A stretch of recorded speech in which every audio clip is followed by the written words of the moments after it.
Yet another way we could make this image more pleasing would be perhaps to add some color. In order to do this, I'd like to define another function, this time a value returning function.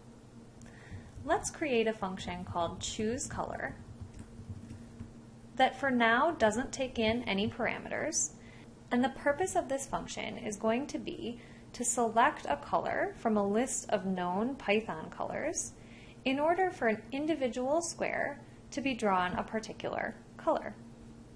So each one of the 35 squares that we've drawn can be a different randomly selected color, and that will add some life to our drawing. In order to speed this process along, I've created a list called colors that the Turtle module knows when we invoke the .color method of the Turtle module. In order to pick a value at random from these colors, we can include a function called randint that's located in the random module. So let's import that function when we import the Turtle module. After creating our list of colors inside the chooseColor function, let's create a variable called index, which is a random integer in between 0 and the length of the colors list. Now it just so happens that the randint function is inclusive on the endpoints that you provide, unlike our range function. So we don't actually want a value between 0 and the length of the colors when both of these things are inclusive.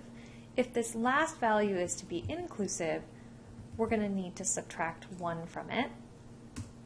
However, once that index has been chosen randomly, this time let's have a value returning function, one that returns the value inside the colors list at position index.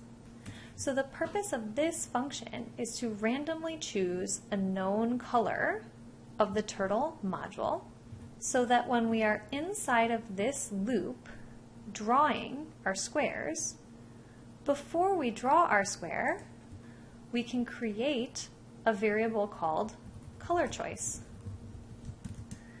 which is equal to the returned value from the chooseColor function.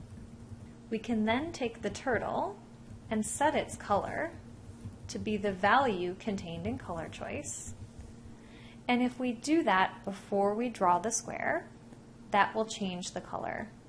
And that color will be randomly selected for us each time the loop executes, changing the individual colors of the squares as we travel around to create our doodle. So let's run this code to see what the output looks like. And as you can see, now we have a much more colorful image. We've now done just about everything we're going to do this week with our functions, except for one last thing I'd like to show you, which is the idea of having optional parameters for a function. So let's take our drawSquare function. We originally defined this function to have a hard-coded in value for the side length of the square, and that value was 100. And that value of 100 is the value we called the function with over here. Now it seems like 100 is a good value for when we're trying to fill up the output of our screen here, but it seems like maybe our user might want the ability to scale the picture for various purposes. So we sort of like having this parameter here, but before, when we had this parameter here and we called the function drawSquare without a value, then our program did nothing, and it did not make a drawing at all because of the fact that we were missing this parameter. So there's a very nice sort of in-between option here, which is to specify a parameter for your function, but to make it truly optional for the user when they call your function.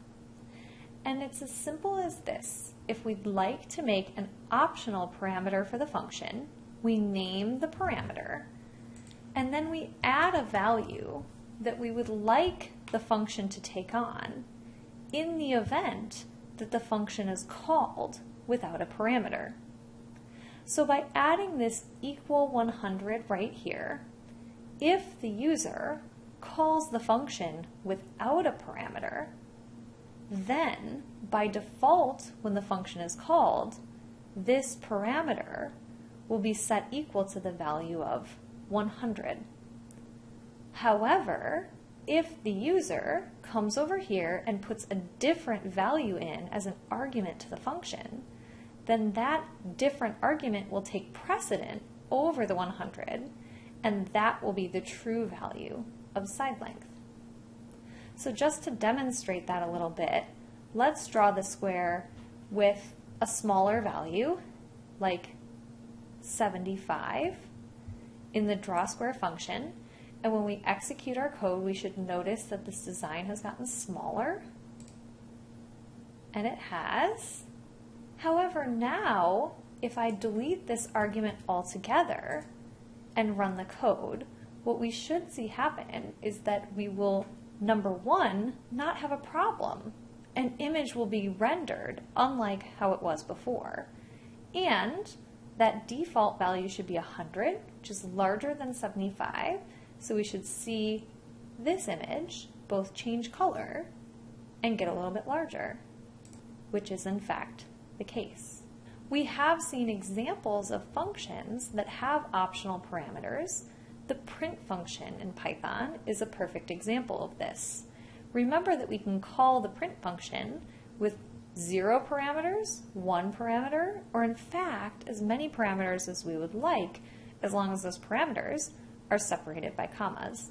And so this idea of setting a default value to a parameter of a function is very useful when you want it to execute either way when the function is called.